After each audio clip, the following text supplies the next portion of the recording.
My name is Daniel Ruiz, founder of Blinders Off Research. I truly believe that even the most carefully crafted investment thesis requires constant monitoring and validation. With this in mind, I set out to find the best approach for monitoring the health of auto-related equities in order to help my clients identify opportunity and reduce the likelihood of unexpected surprises.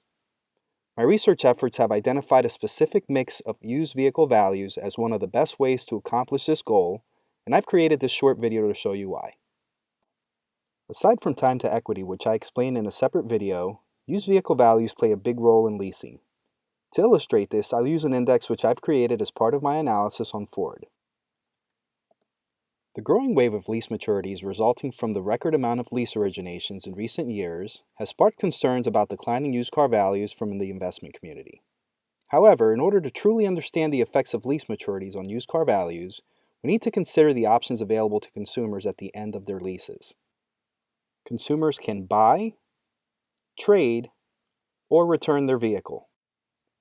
The first two options support value stability because the supply of used vehicles decreases at wholesale auctions. The third option is what often leads to lower values because the supply of used vehicles increases at wholesale auctions. So what determines which option will be selected by a consumer at maturity?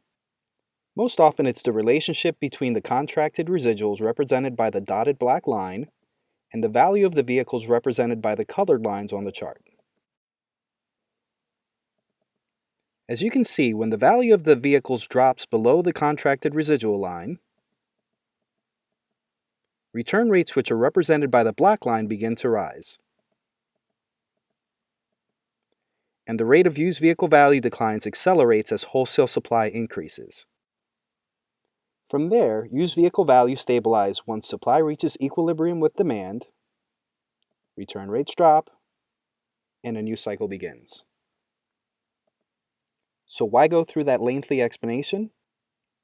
Because used vehicle values affect contracted residuals affect lease originations, and lease originations affect new vehicle sales. Profits at rental vehicle companies also rely heavily on used vehicle values. Rental vehicle companies acquire new vehicles from manufacturers by leasing them, otherwise known as program vehicles, or as direct purchases referred to as risk vehicles. Risk vehicles are depreciated at a certain rate per month, which is reviewed and adjusted quarterly to reflect the estimated residual value at the time of disposal. As the price of new vehicles inflates over time, so does the monthly expense if a constant rate of depreciation is applied. The red line illustrates this point based on my estimates. However, residual values of vehicles are not constant and can be quite volatile at times. This volatility affects the rate of depreciation, represented by the blue line, and has the ability to mask or enhance the effects of new vehicle price inflation. A rapid change in used vehicle values can also impact the profit margins at retail dealers. To explain how this happens, I'll start with an example of how dealers behave during a time of increasing used vehicle values, similar to the one we had after the recession. To keep things simple, I'll use two dealers to represent a market and assume no difference in the used vehicle that's being sold. In this case, Dealer A buys a vehicle first, reconditions the vehicle, and selects a retail price based on their pricing strategy and market research. Their competitor Dealer B buys after at a higher price, reconditions the vehicle, and selects a retail price based on their pricing strategy and market research. We can see in this example that Dealer A has a pricing advantage over Dealer B because they bought first.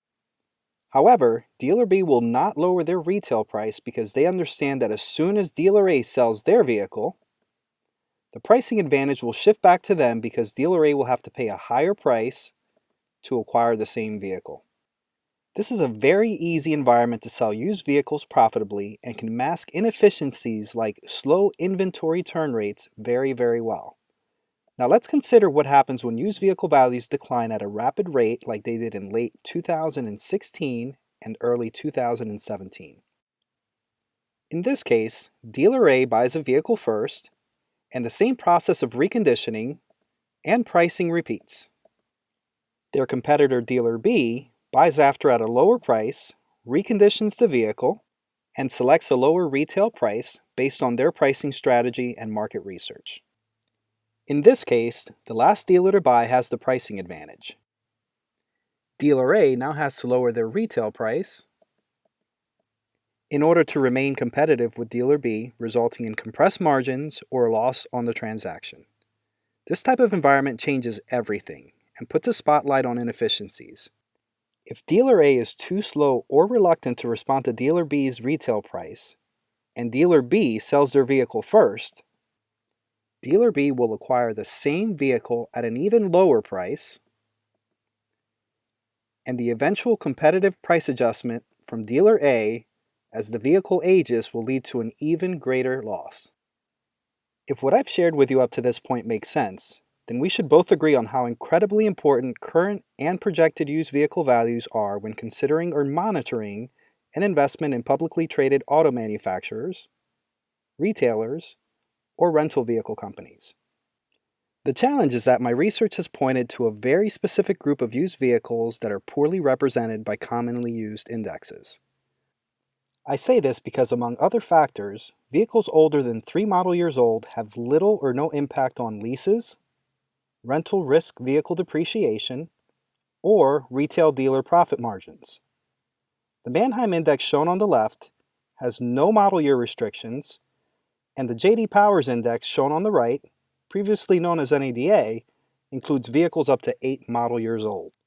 Knowing that I would not be able to extract the investment quality data that I needed from these sources, I decided to create my own system by selecting a proprietary mix of makes, models, trim levels, and years to focus my analysis on the vehicle values that truly matter without any of the noise from the vehicles that don't.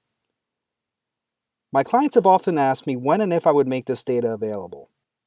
This has always been my intention, but I really needed to make absolutely sure that I had a quality product before offering it to my clients. Well, after more than a year of testing and careful observation, the product is ready. The chart on the left shows the month-over-month value fluctuations from the group of vehicles that we track starting from May 2017 till April of 2018. The chart on the right compares weekly values to the prior month and breaks up the data by vehicle classification. This data is available as a standalone product or in combination with our inventory tracking system, which are both updated weekly. Thank you for watching this video. If you're interested or have questions about this product or pricing, please contact us at blindersoffresearch.com.